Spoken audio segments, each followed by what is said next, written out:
Magandang araw sa iyo. Diretso na tayo sa isang mahalagang usapin mula mismo sa Korte Suprema. Naisip mo na ba kung paanong ang isang kaso, kahit may nahuli na, pwedeng mabaliwala dahil lang sa mga, alam mo na, hakbang na hindi nasunod? Pag-usapan natin ngayon itong kaso ng People of the Philippines v. Gerald Flores Y. Alagodon et al. Ito yung GR number 262686 na lumabas noong October 11, 2023.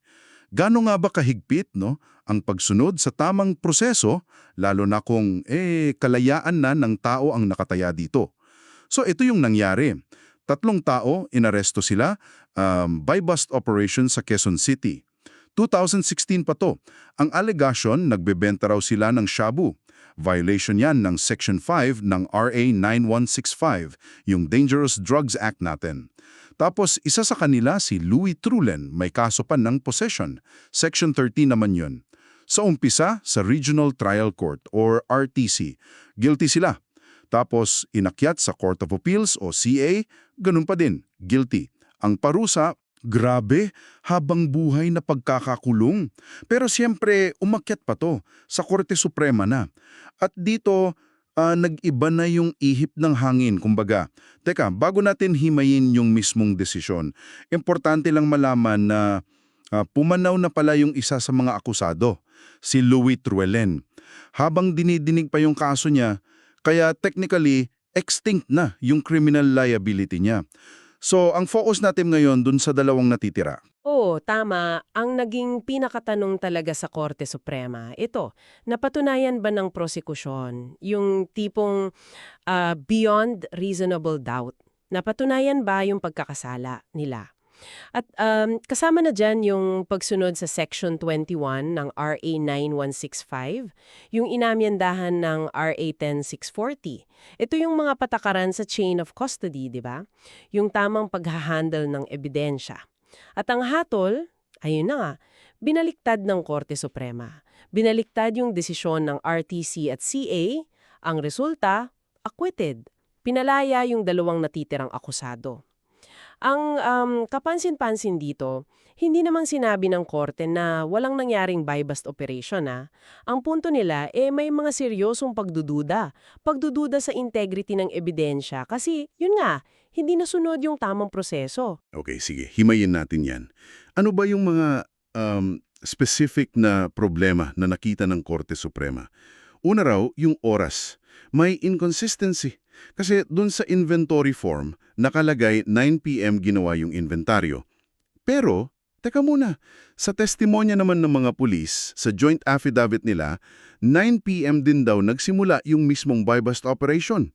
Paano nangyari yun, di ba? Sabay yung simula ng operasyon at yung pag-iinventaryo. Parang malabo at walang paliwanag. Oo, malaking tanong yun. Tapos, pangalawa, at ito yung parang mas critical pa nga yung issue sa mga testigo, yung tinatawag na insulating witnesses. Kailangan kasi, di ba, merong representative galing media at isang elected public official. Dapat nandoon sila during the inventory. Dito, nagkaroon ng pagdududa. Yung pirma daw nung media rep si Jun Tubaya sa inventory form, iba daw sa itsura ng pirma niya sa ID niya. Tapos yung barangay kagawad naman daw, si Nelson de la Cruz, walang naipakitang ID o kahit anong patunay na kagawad nga siya o taga saang barangay ba siya. Parang basta na lang may pangalan doon. Teka, at hindi lang yon. May umamin pa mismo yung mga pulis, di ba? Na tinawagan lang daw nila yung mga witness na to. Pagkatapos na ng operation, pagkatapos na maaresto. Tapos mga 15 minutes pa raw, higit pa, bago sila dumating dun sa police station kung saan ginawa yung inventory. So ibig sabihin, hindi sila readily available agad-agad pagkatapos masis yung ebidensya. Na requirement pala yon ayon sa mga dating kaso tulad ng Nisperos v. People. Kailangan nandun sila agad para masaksihan talaga. Clarity, yung pag-akala na laging tama ang ginagawa ng mga pulis sa kanilang tungkulin, hindi yan pwedeng manaig. Hindi pwedeng manaig sa mas mabigat na presumption of innocence. Yung karapatan ng akusado na ituring na inosente hanggat siya hindi napatunayan. Lalo na kung ganito, may mga kitang-kitang lapses sa procedure. So, kung titingnan natin yung bigger picture, no? Hindi sapat na sabihin lang na okay, nasunod namin. Kailangan patunayan talaga, step by step. Kasama na yung tamang pag-identify at pag-verify sa mga testigo. Hindi basta-basta. At binanggit din ng korte yung bagong provision sa Rules and Evidence. Yung Rule 131, Section 6, tungkol to sa mga presumptions sa criminal cases.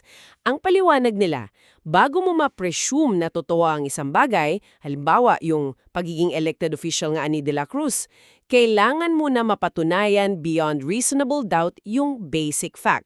Sa kasong to, ang basic fact ay yung aktwal niyang presensya at yung pagiging lehitimong opisyal niya nung oras ng inventory. Yun nga, bigo ang persekusyon doon dahil walang ID, walang pruweba. Hayon. So, ano ba talaga ang ibig sabihin ng lahat ng ito para sa ating mga tagapakinig? Malinaw na malinaw dito sa kasong to, no? Bawat maliit na detalye, bawat hakbang sa legal na proseso, lalo na sa mga kaso ng droga na ang parusa, gabi, habang buhay. Napaka-critical.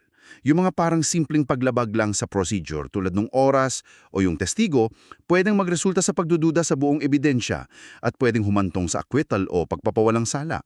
Mahalaga talaga ang due process. Hindi lang siya basta konsepto, kundi pundasyon talaga ng hustisya. Oo, at nagiiwan nga ito ng isang mahalagang tanong para pag-isipan mo, 'di ba? Dahil sa muling pagbibigay diin ng Korte Suprema sa istriktong pagsunod sa Section 21 at sa requirement na patunayan talaga yung pagkatao at kwalifikasyon ng mga testigo, paano kaya nito mababago o mahuhubog yung paraan ng pagpapatupad ng batas sa mga susunod na anti-drug operations at yung pagtimbang ng ebidensya sa korte? Lalo na siguro sa mga kaso na, alam mo yun, kakarampot lang yung droga. Gaya dito 0.3 grams lang yata yung pinagsama, napakaliit. Ano kaya sa tingin mo ang magiging epekto nito sa hinaharap? Isang bagay na dapat nating abangan.